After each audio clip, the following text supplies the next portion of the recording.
প্রিয় দিনী ভাই, আপনি কি জানেন এই দুনিয়াতে যারা নামাজ আদায় করে না তাদের ঠিকানা কোথায় হবে? তাহলে চলুন আমরা কোরআন থেকে জেনে নেই। পবিত্র কোরআনের সূরা মুদ্দাসসিরের মধ্যে বর্ণিত রয়েছে, মা সালাকাকুম ফি সাকর।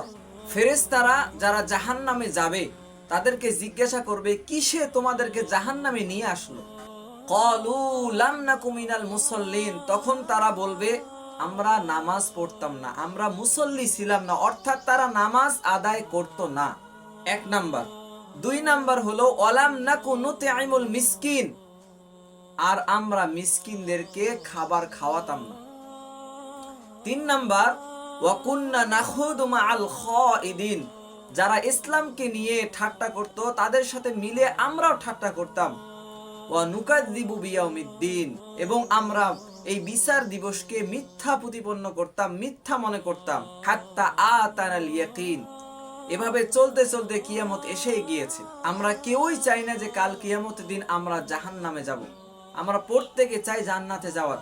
তাই আসুন জান্নাতের যে চাবি নামাজ, আমরা সেই নামাজটা আদায় করি।